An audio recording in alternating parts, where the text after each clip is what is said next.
The broadcast is now starting. All attendees are in listen-only mode.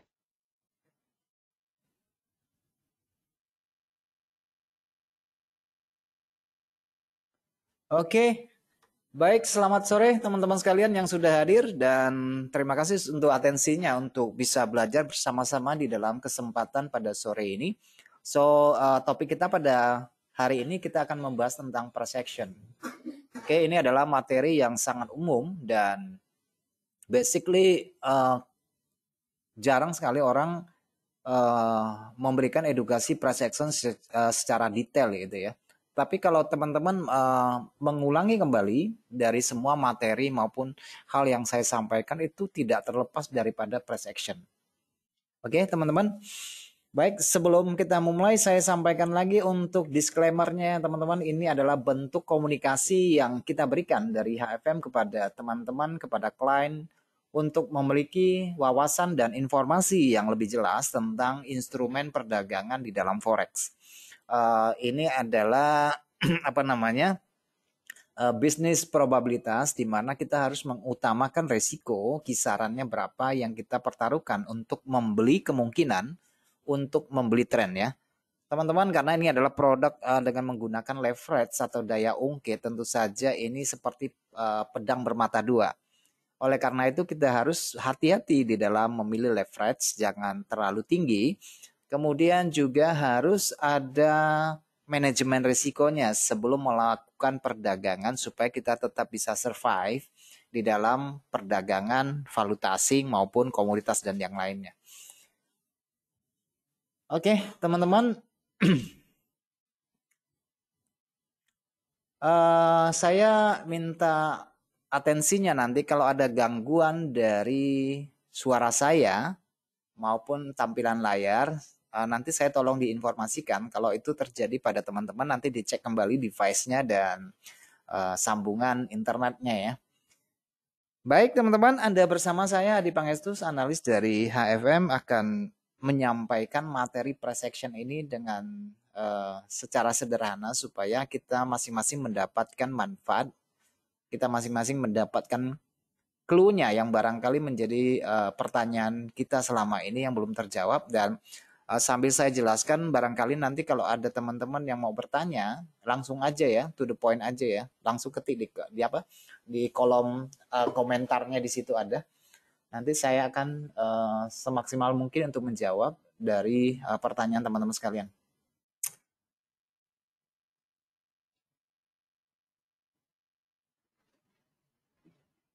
Oke, price action. Nah, ini hanya teorinya aja ya, teman-teman. Jadi, price action adalah teknik perdagangan yang didasarkan pada harga saja ya, di berbagai instrumen keuangan. Jadi, price action ini bisa digunakan pada semua instrumen keuangan karena tidak membutuhkan banyak alat bantu dan hanya melihat secara naked trade juga bisa lihat dengan melihat candlestick-nya ya, atau melihat bar chart-nya untuk mengetahui psikologi pedagang yang ditampilkan di dalam batangan candlestick. Itu yang perlu kita ketahui. Seperti saya sampaikan di awal, price action itu lebih cocok kepada intraday, perdagangan jangka pendek, tidak diperuntukkan untuk perdagangan menengah atau jangka panjang. Meskipun teman-teman bahwa price action itu berfungsi pada semua time frame yang kita gunakan. Tetapi probabilitas dan perubahannya membutuhkan durasi untuk menyatakan bahwa price action bisa berfungsi dengan baik atau tidak. Oke. Dan seperti yang saya katakan tadi bahwa ini lebih cocok kepada perdagangan intraday. Oke, kalau kita gunakan 4 jam atau daily membutuhkan waktu yang lebih panjang gitu ya. Jadi intinya dari price action adalah memperhatikan pergerakan harga ya. Price action ya adalah memperhatikan perubahan harga. Jadi ini adalah sistem yang umum, sistem yang transparan, yang tidak banyak menggunakan indikator. Dan ini adalah sistem yang sederhana sekali. Kita memiliki basic tentang memahami candlestick saja. Kita sudah bisa menganalisa pasar harian dengan menggunakan price action. Oke, jadi ini adalah sistem yang sangat simpel sekali. di dalam penetapan target maupun penetapan resiko itu sangat jelas dan clear ya teman-teman kalau kita menggunakan price action. Baik. Ini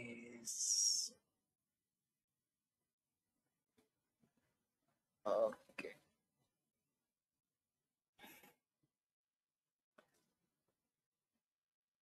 Alat analisa utama yang kita gunakan adalah garis tren. Ini adalah beberapa alat bantu ya teman-teman yang bisa kita terapkan di dalam menggunakan price action seperti yang biasa kita gunakan ya sehari-hari. Jadi menggunakan garis tren bisa untuk menentukan tingkat dukungan atau tahanan atau support dan resisten, dan kemudian memperhatikan bentuk size ukuran body high low dari candlestick atau OHCL-nya ya, open, high, low, dan close-nya itu penting banget. Seperti yang sudah biasa kita terapkan sehari-hari. Jadi ini bukan barang yang baru karena ini adalah pengamatan berdasarkan visualisasi dari tangkapan mata. Ini yang dominan lebih mana ya? Dominannya pembeli atau penjual. Juga dengan visual kita bisa melihat momentum yang terbentuk itu sudah meningkat atau malah memudar ya. Jadi kebanyakan ini hanya menggunakan visualisasi dari pengawasan kita terhadap grafik. Dan terkadang beberapa alat Fibonacci untuk mendukung analisa. Oke. Dan apa yang kita lakukan selama ini ya kita menggunakan teknik price action. Oke. Tapi nanti mungkin ada clue yang menarik ya teman-teman untuk diperhatikan nanti.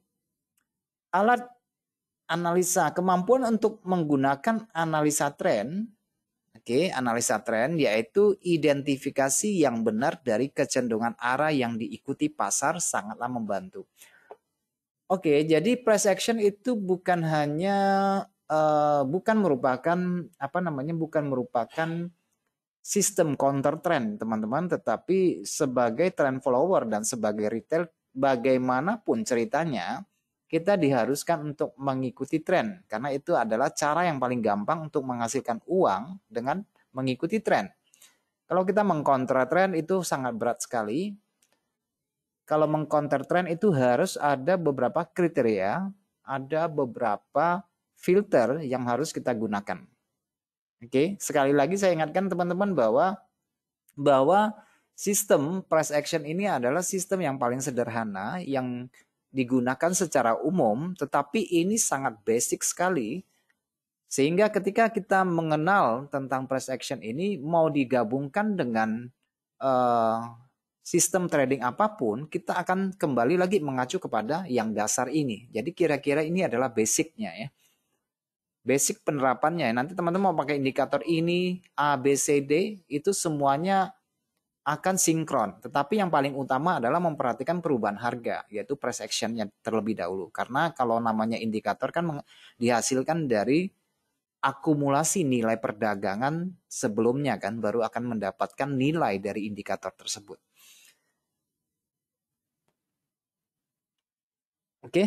Ini yang perlu digarisbawahi ya, bahwa dalam price action biasanya transaksi dilakukan sesuai dengan arah tren yang sedang berlangsung.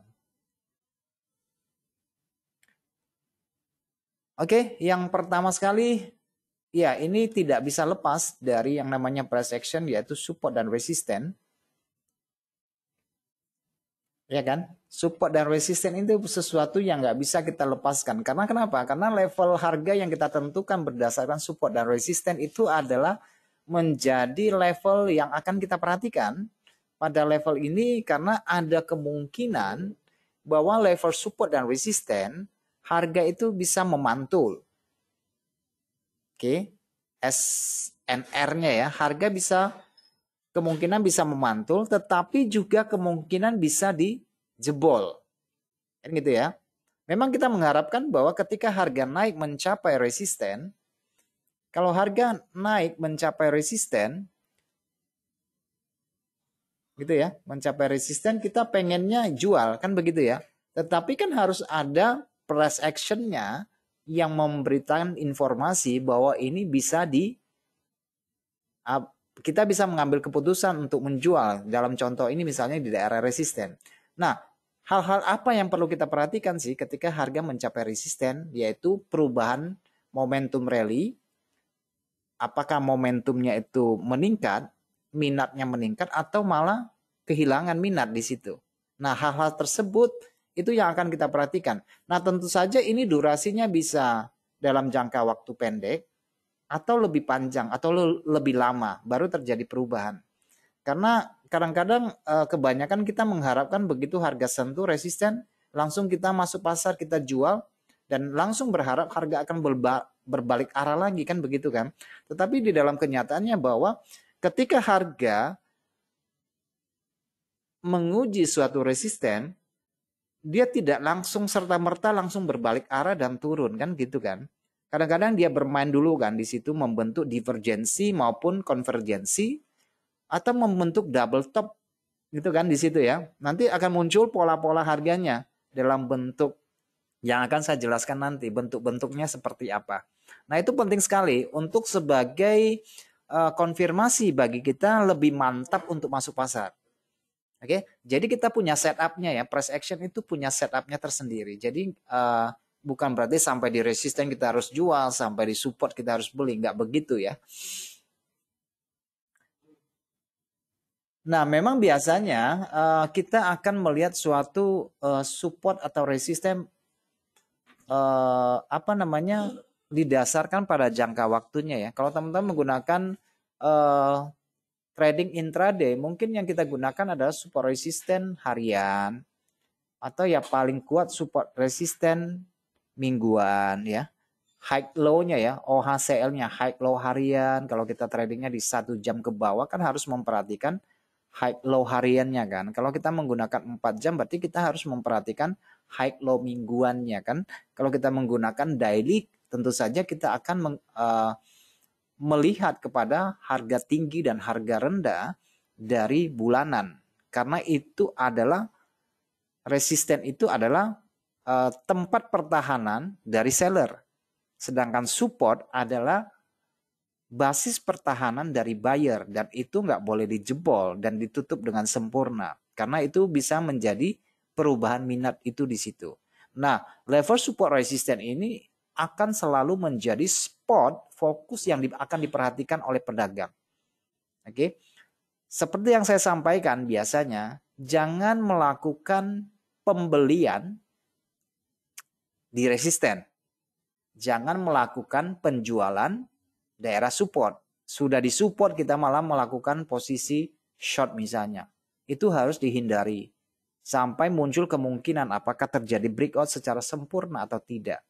Itu ya. Jadi jangan melakukan sell di support atau buy di resisten. Itu resikonya dan kemungkinan persentasi keberhasilannya itu lebih kecil. Gitu ya.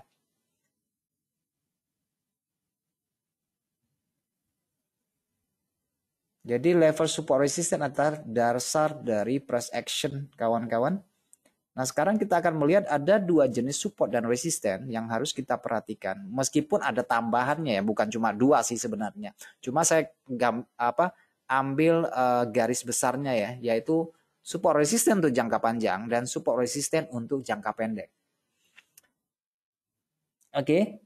Nah, untuk yang jangka pendek, teman-teman bisa lihat biasanya kita akan menggunakan time frame 1 jam ke bawah. Biasanya untuk menentukan support dan resisten jangka pendek. Dan itu biasanya dimanfaatkan oleh pedagang intraday. Bahkan kepada scalper menggunakan support resisten jangka pendek. High low 1 jam, high low 4 jam, high low daily, high low-nya ya.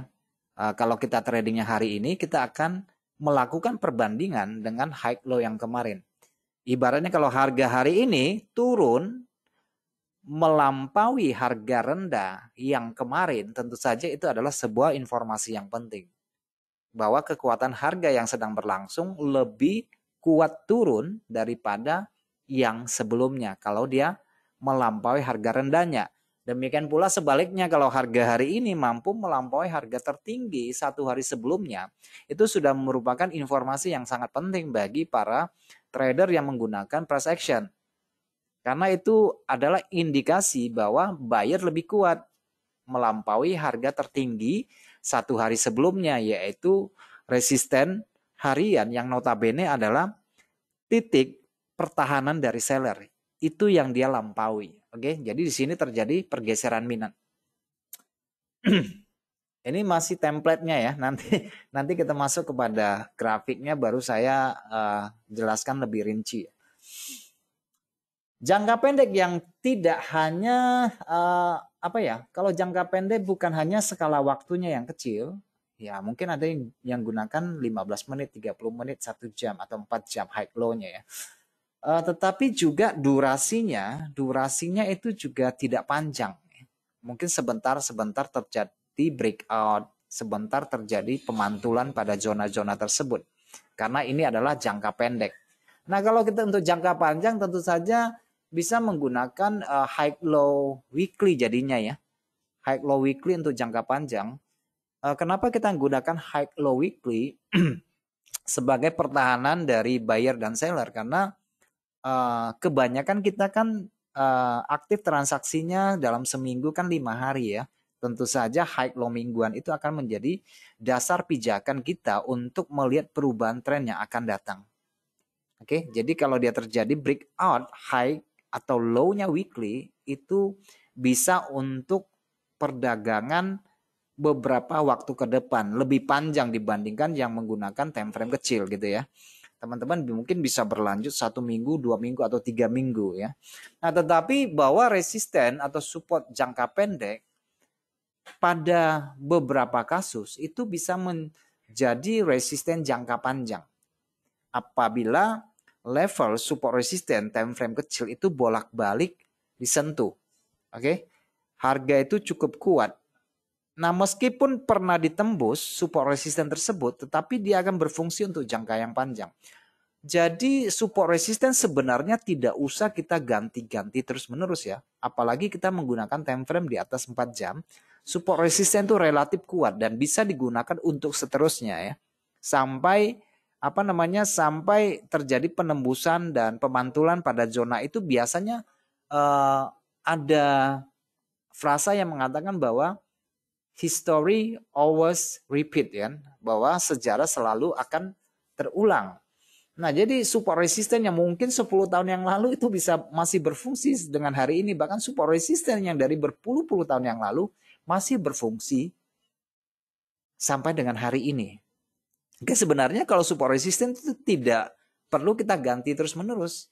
Nah, karena kita tradingnya pada time frame kecil, makanya kita ganti terus-menerus. Karena mengikuti ritme dari gelombang harga, fluktuasi harga pada periode yang kecil. Sehingga terlalu banyak support dan resisten. Tetapi ya mau bagaimana ya, kita sebagai intraday trade, ya memang harus memperhatikan high low kan. OHCL-nya kan itu terus-menerus. Tetapi kalau kita menggunakan time frame besar itu ya tentu saja akan berfungsi untuk jangka yang sangat panjang sekali. Nah, ada dua pendapat yang mengatakan bahwa suatu support atau resisten yang dicoba terus-menerus tetapi dia tidak tembus, mereka mengatakan bahwa itu adalah support resisten yang kuat. Oke. Tetapi ada juga sekelompok yang mengatakan bahwa karena saking banyaknya dicoba, suatu saat akan jebol. Ya, itu tergantung daripada perspektif masing-masing ya. Tetapi kalau dia sering diuji, maka itu akan menjadi level yang penting. Mungkin saat ini dia menjadi resisten, tetapi yang akan datang dia bisa menjadi support yang penting. Oke, teman-teman sudah melihat ya. Sudah melihat daripada grafik yang sering kita lihat. Ada support resisten yang kuat, suatu saat dia akan jebol dan nanti dia akan menjadi resisten yang menjadi support dan support yang menjadi resisten. Oke, baik teman-teman. Nah, kalau kita kalau kita menggunakan periode yang kecil tentu saja itu adalah support resisten yang gampang dijebol ya. Misalnya teman-teman saya lihat di sini saya menggunakan 30 menit, teman-teman bisa lihat ini gampang sekali dijebol ya. Gampang sekali dijebol. Dan itu tidak durasinya itu karena periodenya juga kecil, time frame-nya juga kecil, jadi tidak membutuhkan durasi yang panjang untuk melepaskan diri dari level yang kita buat seperti ini ya. Ini 30 menit gampang sekali dijebol.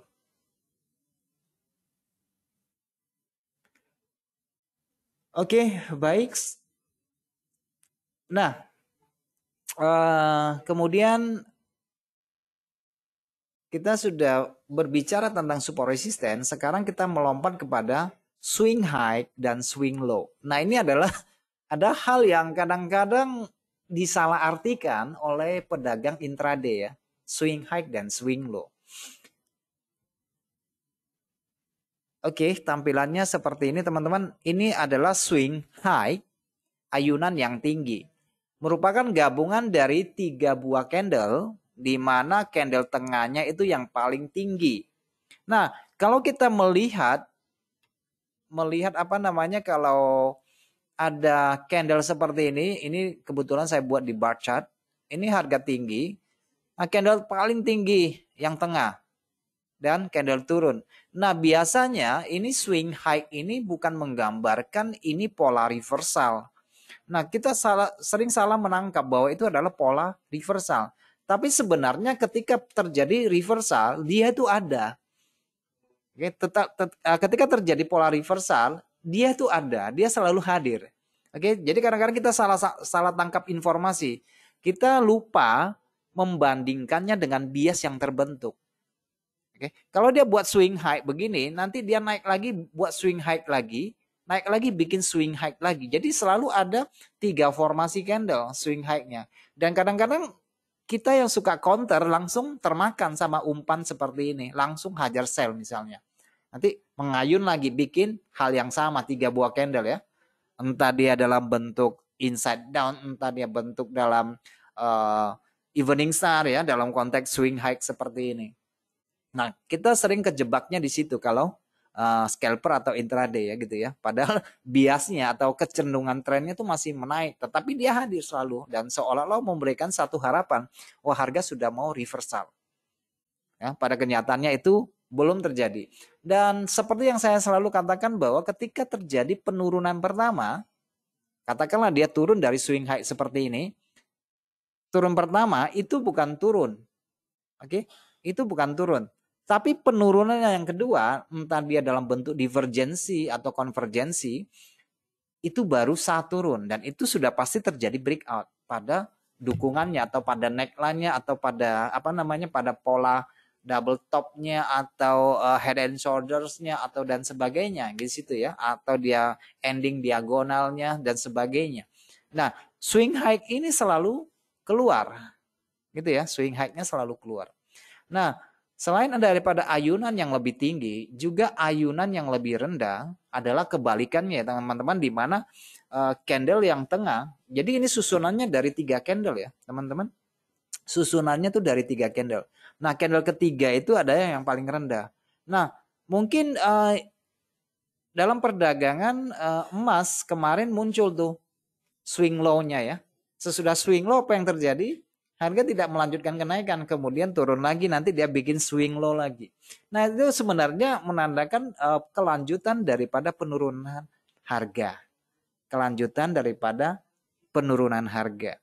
Nah, bagaimana kalau swing high-nya muncul, swing low-nya muncul, swing high lagi muncul, swing low-nya muncul. Nah, itu menandakan konsolidasi. Jadi, price action kurang berlaku ketika harga sedang mengalami konsolidasi. Mau dia bentuk inside down atau upside down atau bullish engulfing, bearish engulfing dan sebagainya, tetapi hal itu terjadi di dalam konteks pasar yang sedang sideways,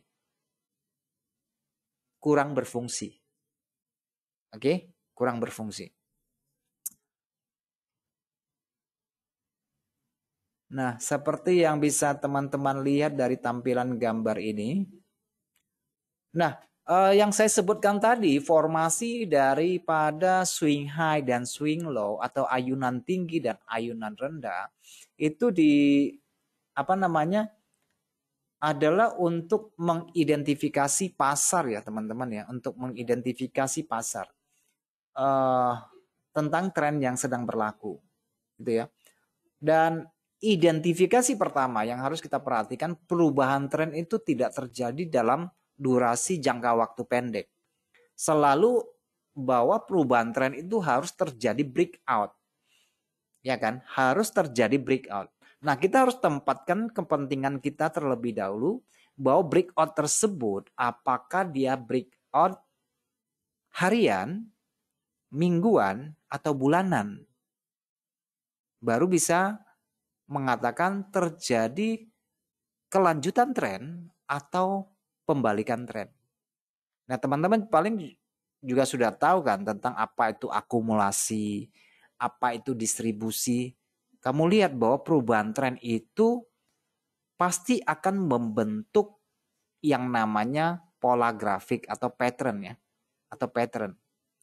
Ya head and shoulders lah ya kan. Fase akumulasi lah, volume klimaks lah, fase distribusi dan sebagainya. Gitu ya. So, kalau peningkatan puncak swing high-nya ya itu sering berturut-turut muncul terus, itu tandanya tren naiknya masih berlangsung. Oke, jangan karena muncul 3 candle, wah ini apa evening star nih gitu ya. Terus kita langsung berasumsi bahwa harga akan berbalik arah. Gitu ya. Tapi kalau mungkin ambil 1-2 candle bisa jadi ya, tetapi kalau untuk mengakhiri suatu tren dengan hanya muncul dari 3 buah candle swing high tersebut, kita membutuhkan filter, perlu breakout, perlu double top, mungkin juga double bottom, mungkin perlu juga head and shoulders dan sebagainya atau ending diagonal. Ya, jadi banyak ketentuan yang harus kita perhatikan. Daripada hanya menangkap 3 buah candle ini swing high terus kita lakukan sell, swing low terus kita lakukan buy. Oke, itu yang sering salah persepsi ya. Nah, kalau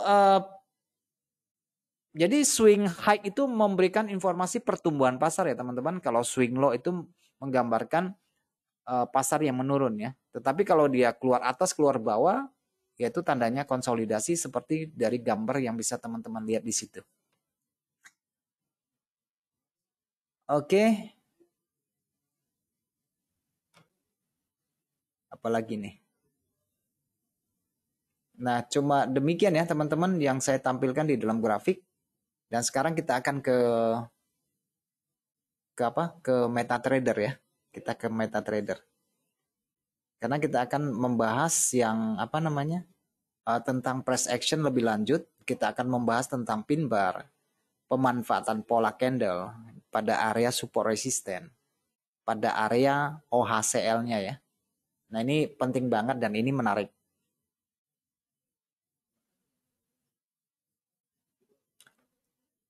Oke. Nah, sembari saya menjelaskan, kalau ada pertanyaan ditulis ya, supaya nanti di akhir sesi ini saya bisa menjawab.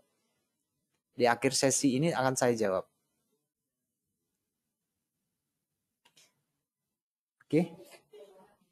Mana grafiknya nih? Jadi, dalam teknik price action ini,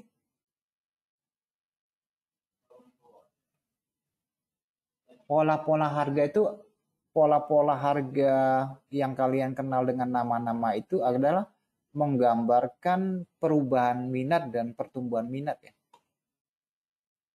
Jadi dan itu harus dikombinasikan dengan support resisten dan tren yang berlaku. Oke, yang pertama kita bahas dulu tentang pin bar ya, teman-teman. Kita bahas dulu dengan pin bar. Oke, kita bahas dulu dengan pin bar ya nih.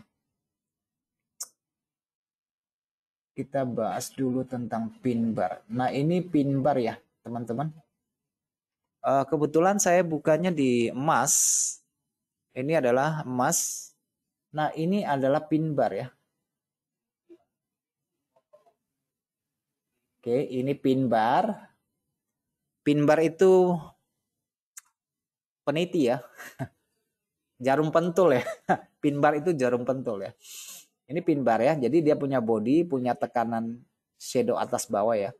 Nah, ada pin bar di dalam kelompok. Nah, ini adalah pin bar yang terbentuk di dalam kelompok konsolidasi. Kelihatan ya? Ini pin bar ya. Nah, candle ini namanya high wave. Ini pin bar. Kalian boleh menyebutnya sebagai hammer juga boleh. Ini doji, itu kategori pin bar. Ini for price, bukan, ini doji juga, itu juga masuk kategori pin bar. Ini juga pin bar, pin bar, pin bar. Ini juga doji pin bar, pin bar. Oke, ini spinning top, ini spinning top, ini pin bar. Ini inverted hammer, ini doji, ini pin bar, ini hanging man, ini spinning top doji, doji, ini juga inverted hammer atau ini adalah gravestone, ini juga dimasukkan dalam kategori pin bar. Ini doji, ini pin bar kemarin ya. Nah, kalian bisa mengatakan ini adalah hammer katanya gitu ya. Nah, itu adalah kategori dari transaksi yang dilakukan pedagang ketika likuiditas yang tersedia di pasar itu tidak memenuhi. Oke, tidak cukup. Maka terjadi yang namanya pin bar tersebut. Nah, pin bar ini juga bisa kalau dia munculnya pada tingkat resisten, itu bisa menjadi informasi yang sangat penting ya. Teman-teman, pin bar ini pada catatan kita pada time frame daily, ini ada sangkut pautnya dengan resisten masa lalu. Oke, makanya kita membahas resisten secara horizontal ya, kita ambil ya. Ini resisten masa lalu ya, kita ambil di sini. Kelihatan ya, resisten masa lalu.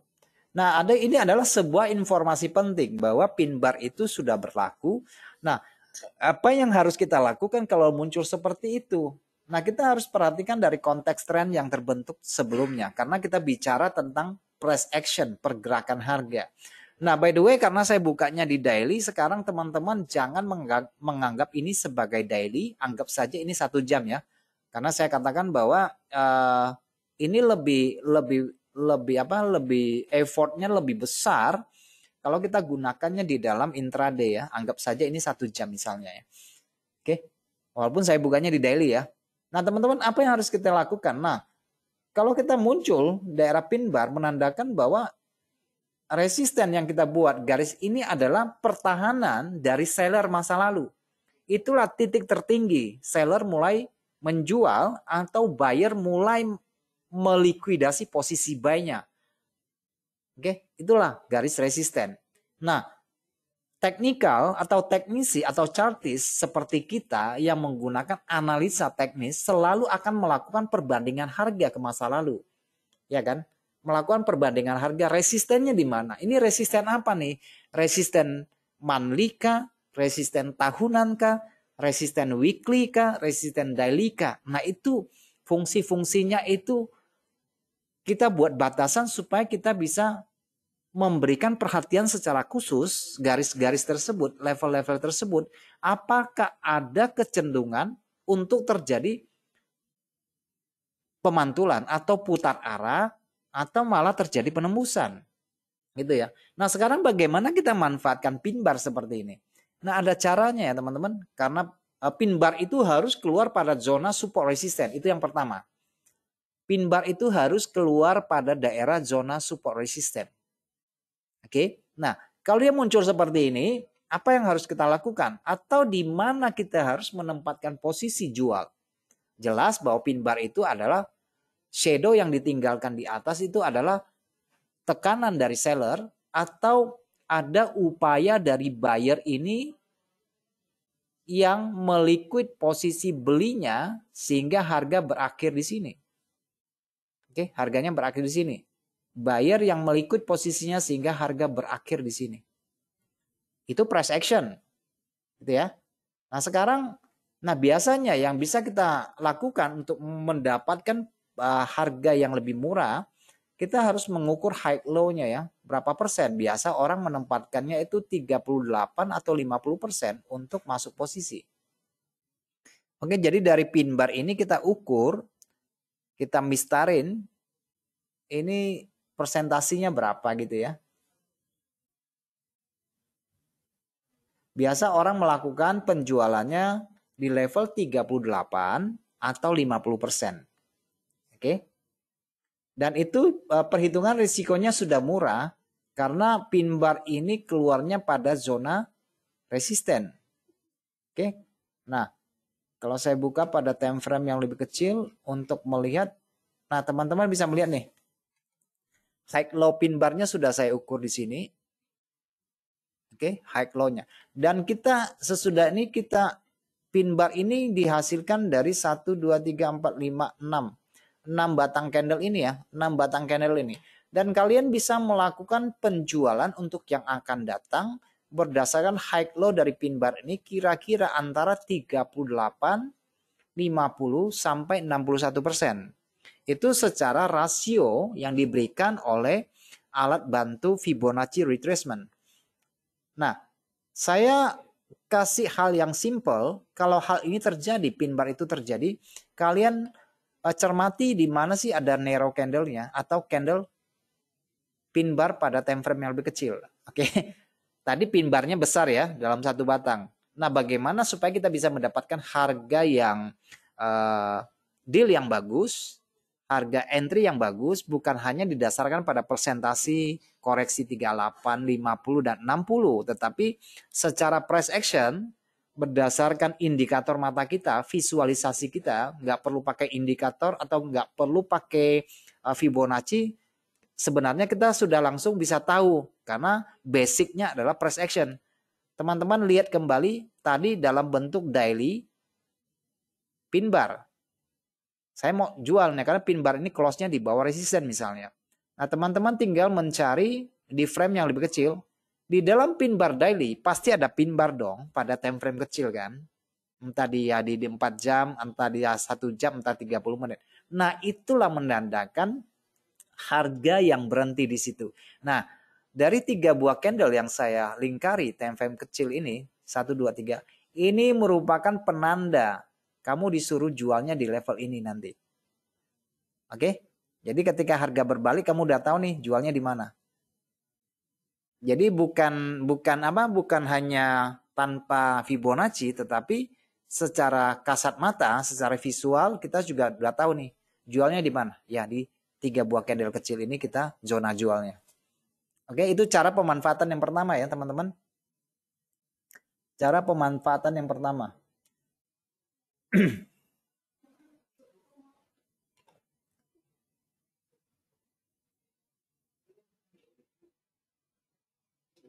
Oke, itu satu contoh ya. Kita cari contoh yang lain. Ini kita baru berbicara satu candle ya bentuknya, yaitu pin bar. Karena kita berbicara tentang apa namanya price action. Dan apa yang sering saya sampaikan itu adalah menyangkut price action ya teman-teman. Kalian kadang-kadang apa namanya mengatakan itu rejection seperti ini misalnya dalam konteks tren naik, dalam konteks impuls yang terbentuk. Tanpa Fibonacci teman-teman sudah langsung bisa nangkap saya mau sell-nya di mana atau mau buy-nya di mana. Jadi teman-teman tinggal mengukur aja, membandingkan ukuran dari Fibonacci entah dia 50%, entah dia 61%, baru kita cari 50% di sampingnya ada candle kecil enggak atau di 61% ada candle kecil enggak. Kalau di samping 50% ada candle kecil berarti itulah zona untuk masuk pasar. Kalau di 61 sampingnya baru ada candle kecil berarti ini zona untuk masuk pasar. Tetapi kalau belum ada belum ada di sepanjang jalan ini tidak ada candle kecil yang seperti terlihat pada level 50 dan 61, kita bisa menggunakan candle kecil yang di sebelahnya. Oke, kalau di sini nggak ada candle kecil ya, teman-teman bisa gunakan yang di sini. Kenapa kita gunakan candle kecil atau narrow candle? Karena itulah awal harga berhenti dan awal dari harga melanjutkan perjalanan permintaan atau melanjutkan distribusi atau supply. Jadi candle kecil itu penting banget karena disitulah letak keseimbangan harga menentukan arahnya untuk melanjutkan permintaan atau melanjutkan penawarannya di situ atau supply-nya di situ ya. Candle kecilnya ya. Ya, teman-teman bisa mengatakan itu equilibrium oke, mengatakan base itu oke, mengatakan itu NR7, NR4 boleh. Yang jelas itu adalah tempat harga berhenti di mana terjadi kesepakatan antara buyer dan seller karena dia merasa zona nyaman beli jualnya di situ enak gitu ya. Di sini enak tradingnya bagi pedagang kecil. Oke, di sini enak mainnya. di candle-candle kecil ini enak buy sell-nya bagi pedagang kecil. Ibaratnya kalau kita pedagang cabai, kalau di pasar, harga enak tuh naiknya nggak banyak, turunnya nggak banyak. Jadi ritmenya tuh tetap, pasarannya tetap. Tetapi kalau terjadi gagal panen lah, misalnya pasokan kurang, kita menjadi bingung. Kenapa? Jualnya juga susah. Naiknya 1 kilo ratusan ribu misalnya kan, dan sebagainya. Nah, zona-zona seperti ini, konsolidasi ini adalah zona permainan daripada retail. Candle-candle kecil ini adalah zona dari permainan retail. Dia merasa nyaman buy dan sell di situ, bukan? Dan itu terjadi pada awal pembukaan pasar atau mendekati penutupan pasar. Kalian perhatikan aja, menjelang penutupan kira-kira lebih banyak candle yang besar atau lebih banyak candle yang kecil. Nah, itu biasanya dimanfaatin oleh pedagang retail untuk buy sell-nya di situ. Sedangkan pada jam aktif yang kalian lihat candlenya panjang-panjang, jam-jam aktif di mana pasar dibuka, bank-banknya aktif gitu ya, bank-banknya aktif. Pagi hari bank-bank Eropa, bank Asia, tengah hari petang itu bank-bank Eropa, malam hari itu bank Amerika. Nah, mereka yang menggerakkan pasar. Oke, kalau mereka tutup nggak aktif lagi ya tinggal candle-candle kecil lah itu di awal pembukaan dan di pertengahan pembukaan juga bisa atau di akhir daripada sesi perdagangan maka akan muncul pin-bar, spinning top, hammer, macam-macam lah. Yang penting itu kategori candle yang memiliki shadow atas, shadow bawah tetapi bodinya relatif kecil. Nah, itu adalah pin bar. Nah, pin bar itu bisa dimanfaatin pada ujung resisten, pada ujung support, atau pada area open dan close-nya ya. Kan di awal saya sudah sampaikan bahwa price action kita harus melakukan perbandingan OHCL-nya. Dalam satu candle itu kan ada open, close, high, dan low-nya. Itu akan menjadi takaran atau fokus daripada pedagang intraday. Harga bisa mantul nggak nih di atas karena udah cukup tinggi, asumsinya begitu, atau harga bisa mantul nggak ke atas karena harga pada area support. Oke, karena pada prinsipnya harga itu hanya bergerak dalam lingkaran bolak-balik seperti ini ya teman-teman, dari antara base ke base, dari antara konsolidasi kepada konsolidasi, sehingga akan terjadi rentang perdagangan. Oke, akan terjadi rentang perdagangan. Di sini yang bulat overlapping pasar, di sini muncul lagi ya pin barnya. Ini akan jadi rentang perdagangan harga. Oke, jadi apakah bisa kita simpulkan bahwa harga bergerak antara base dan base, high dan low? Memang begitu. Memang begitu ya. Nah, sesekali akan terjadi lompatan harga dalam bentuk pin bar pada melampaui resisten atau melampaui support. Fungsinya adalah untuk menjemput likuiditas, posisi order mereka, order block mereka, itu yang biasa diterapkan di dalam smart money concept ya, biasanya smart money concept. Melampaui resisten, melampaui support untuk menjemput posisi mereka untuk memakan habis, karena disitulah terdapat banyak kantong uangnya. Kantong uang itu apa di situ? Liquidity-nya apa di situ? Kantong uangnya adalah stop loss daripada seller-seller yang ada di sini. Oke? Ini resisten teman-teman, resisten pada yang lebih kecil. Kalau kita membuka chartnya cuma segitu ya kita ngeselnya di sini kan biasanya kan, kena SL. Nah, itulah likuiditas. Likuiditas itu adalah duit. Duit itu adalah stop loss kalian dan pada sisi atas mereka punya posisi order yang harus mereka dapatkan. Oke? Nah, itu sering terjadi pada apa? Sering terjadi pada pemunculan pin bar ini. Oke, pin bar ini ya teman-teman. Oke, itu seperti yang kemarin. Ini juga termasuk pin bar. Melampaui support. Ngapain dia sampai di sini? Kok nggak melanjutkan? Ya supaya buyer-buyer yang ada di sini, retail-retail secara khusus, stop loss-nya kan kurang lebih di sini ya. Kena stop loss. Itulah likuiditas. Mereka juga punya order pada sisi bawah, yaitu di candle daily nih. Kembali ke price action, open, close, low, pin bar. Nah, inilah jejak harga yang ditinggalkan berupa permintaan lanjutan, akumulasi lanjutan, demand lanjutan. Dan ini menjadi tempat pemantulan yang terjadi dalam bentuk tipuan trap pasar yang dia berikan pada periode kecil. Muncul dia barangnya. Nah, sesudah pin bar ini terbentuk, teman-teman, nah secara teori ini kita bisa melakukan buy di 50%-nya ya. Pin bar ini besar dan itu terjadi pada daerah support. Berarti kita bisa melakukan pembelian pada area 50%-nya. Pin bar ini sangat dominan di antara pin bar yang bertebaran di sini. Pin bar ini sangat dominan. Shadow-nya panjang banget, high low-nya panjang banget. Oke, dan itu dibandingkan dengan pin bar yang lain itu sangat dominan. Tetapi apakah pin bar itu terbentuk pada periode kecil? Terbentuk juga seperti di sini. Teman-teman bisa lihat ini juga merupakan pin bar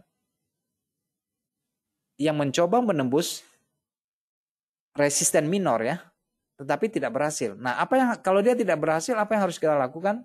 Teman-teman bisa melakukan penjualan pada 50%-nya. Diukur aja ya. Nah, ini ada yang lucu nih. Kalau kita mengukur pin bar itu biasanya kita dibilang, kamu ngikut apa namanya, Fibo Musang katanya. Iya kan? Ada namanya Fibo Musang atau Fibo apa gitu ya. Fibo Musang. Sebenarnya tidak ya, tetapi itu memang konsep dasarnya price action seperti itu. Oke, dari pin bar kita ukur 50% baru kita masuk. Nah, seperti ini misalnya di 50%-nya kita bisa masuk di sini. Kita ukur pin bar yang ini ya, karena dia tidak berhasil melampaui resisten ini. Kita lihat periode yang lebih kecil ya. Nah, ini ya, kita ukur yang tadi, berarti di sekitar 50% kita bisa melakukan penjualan. Gitu ya. Yang ini juga sama ya. Kita udah tarik di pin barnya 1 jam, di 50% kita bisa melakukan pembelian di sini. Oke. Nah, itu caranya ya. Tetapi apakah ini tidak ada yang gagal? Pastilah, masa nggak ada yang gagal? Kan ada yang namanya pin bar yang menghasilkan shadow dan shadow-nya itu ditutup, bukan? Nah, jadi kita harus perhatikan apakah pin bar itu terbentuk pada area support atau resisten. Itu pentingnya di situ. Mengenali levelnya ya, mengenali levelnya. Baik teman-teman, itu kita membahas tentang pin bar saja. Kita sudah menghabiskan waktu kurang lebih 15 menit. Oke, sabar ya, masih ada sisa waktunya. Baik, selanjutnya apa lagi yang kita bahas?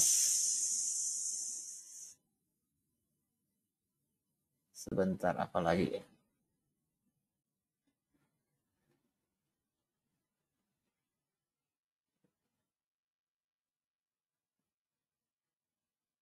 Oke. Pin bar ya, itu adalah single bar ya. Hanya satu candle. Kalau kita masuk yang kedua, teman-teman akrab dengan bullish bearish engulfing, harami, dark cover, matching up, matching low, tweezer, itu yang double-double. Yang double-double. Price action kurang berlaku di dalam konteks harga konsolidasi. Oke. Kita lihat ketika konsolidasi terjadi, price action kurang berlaku. Oke, kita cari yang konsolidasi ya. Oke, ini konsolidasi ya. Kelihatan ya di sini. Price action kurang berlaku. Oke, kita lihat lagi di sini. Ini juga konsolidasi. Dia berfungsi nggak? Berfungsi, tetapi kalau dia konsolidasi, range yang tersisa buat kita, yang didasarkan pada entry itu, range-nya sudah termakan oleh pola itu sendiri. Jadi range yang tersisa itu nggak banyak, karena dia konsolidasi. Nah, simpelnya teman-teman bisa menggunakan yang namanya Bollinger Band untuk memastikan apakah harga sekarang sedang konsolidasi atau tidak. Bisa menggunakan simple aja Bollinger Band.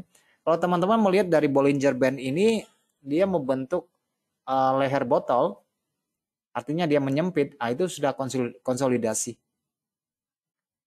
Oke, dia membentuk leher botol begini, itu sudah konsolidasi. Oke, sudah konsolidasi. Konsolidasi pada akhirnya akan berakhir. Nah, secara presection teman-teman boleh ketika ini hanya untuk apa ya, alat bantu aja ya untuk BB ya, itu untuk presection. BB ini akan efektif kalau teman-teman gunakan trendline segala macam, itu bagus. Oke, gunakan trendline segala macam bagus. Nah, sekarang kita berbicara tentang bullish dan bearish dari pola yang dua ya. Nah, teman-teman bisa melihat di sini bahwa ketika terjadi dorongan yang sangat kuat sekali, tidak serta-merta bahwa sesudah candle besar itu harga pasti akan melanjutkan perjalanan. Ada kalanya tidak. Oke, kenapa dia tidak melanjutkan dalam contoh kasus ini misalnya? Oh, ini kan bullish engulfing, Pak. Bullish engulfing nggak nih? Bullish engulfing ya? Ya kan, bullish engulfing ya? Kok nggak melanjutkan perjalanan sesudah ini? Dia cuma hadir 2 sesi lah, habis 2 sesi dia sideways di sini. Nah, mungkin kita perlu melihat ke samping. Ada apa di samping ini sehingga dia tidak membuat perjalanan lanjutan.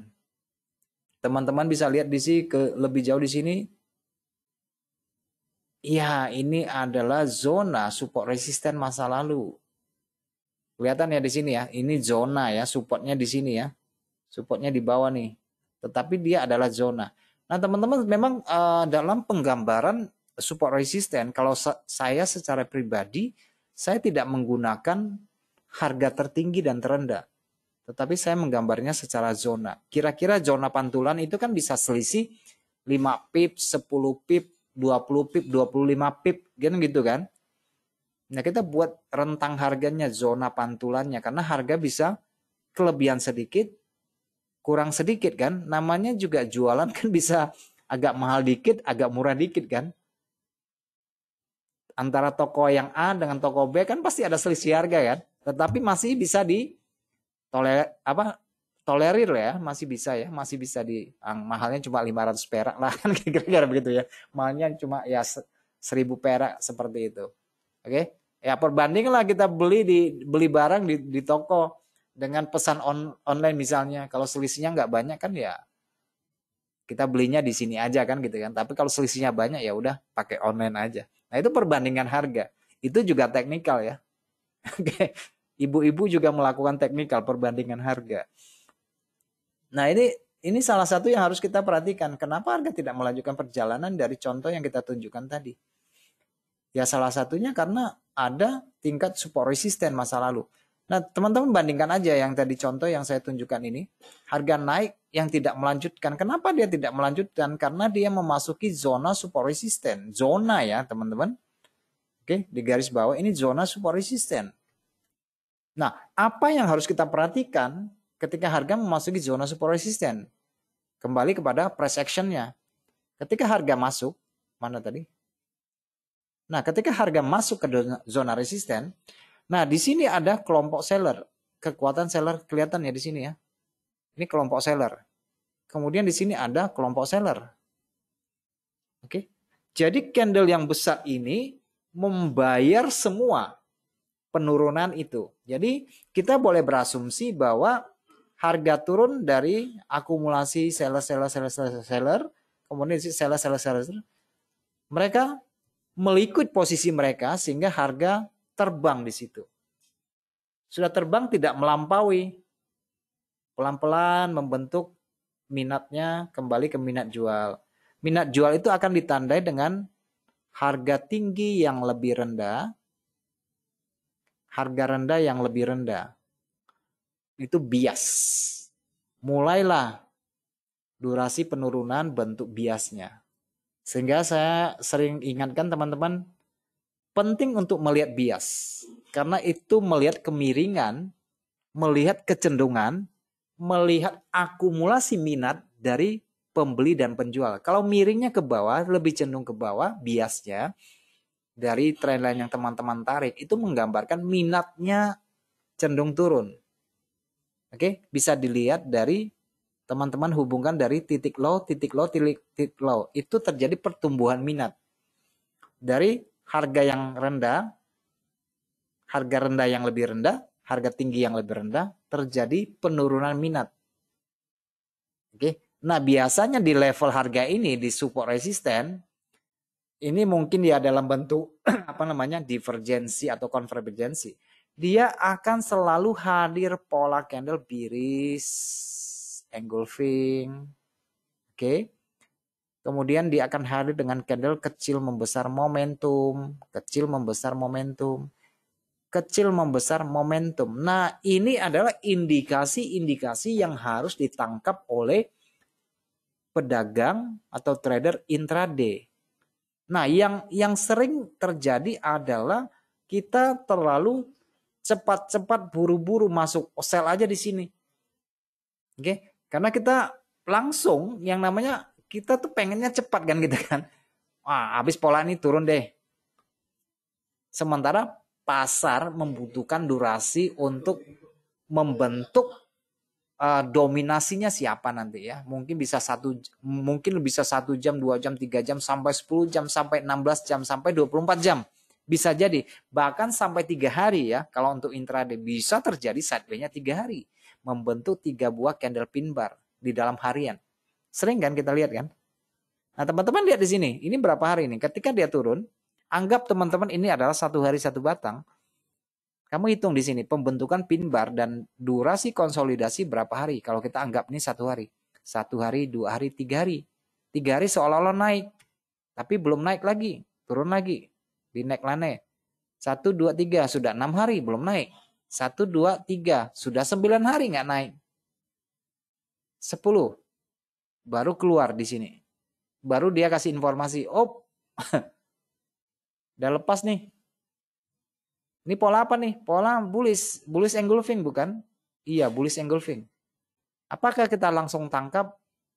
Kalau kita adalah tipe yang memanfaatkan breakout, bullish engulfing, breakout, kita bisa tangkap langsung. Kalau dia pakai metode breakout. Tetapi itu yang agresif. Tetapi yang konservatif dia akan nunggu nih. Menunggu candle kecil, retracement kembali di daerah candle kecil untuk melakukan buy dengan resiko yang kecil. Di sentuhan yang ketiga, di sini dia akan melakukan buy.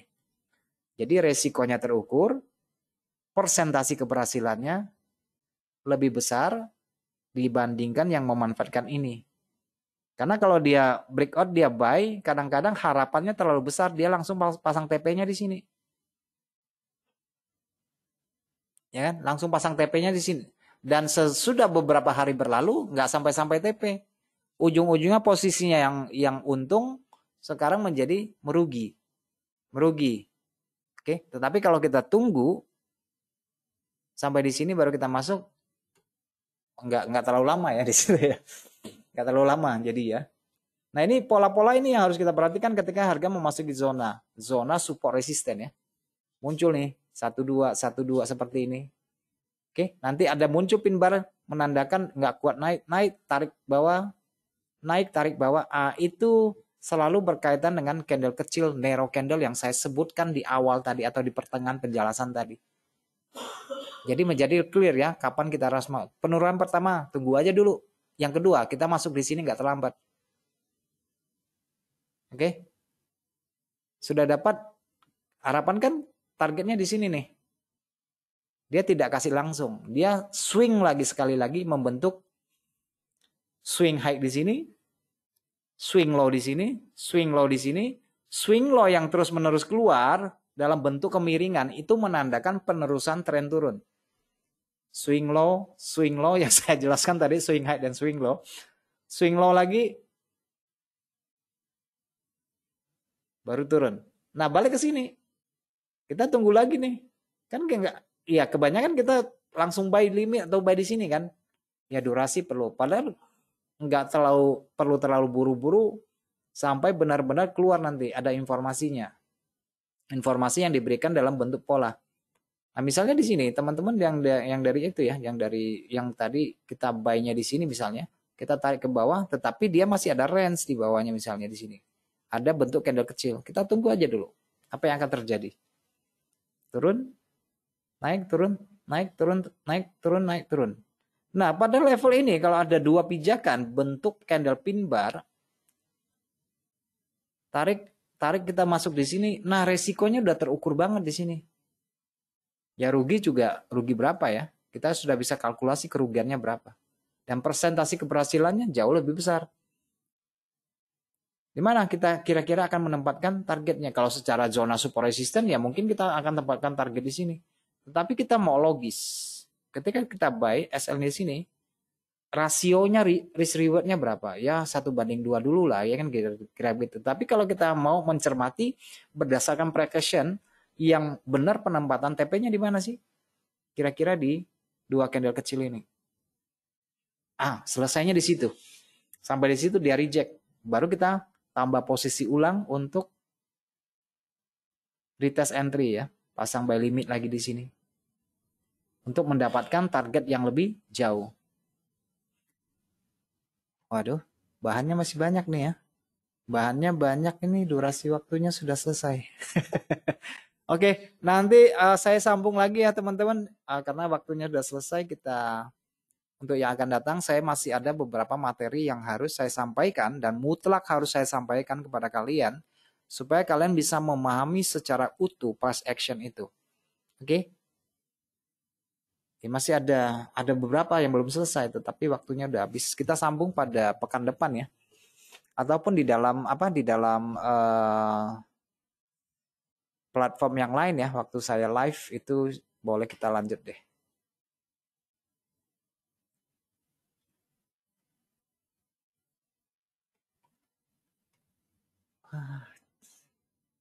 Waktunya cepat berlalu.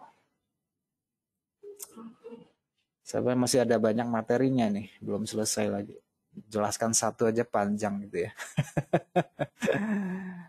Ya, gimana lagi, waktunya terbatas. Kita sambung pada hari Selasa dan hari Kamis mendatang ya. Oke, teman-teman, terima kasih buat atensinya dan sampai jumpa. Kita ketemu lagi dan salam profit buat kita semuanya. Bye-bye.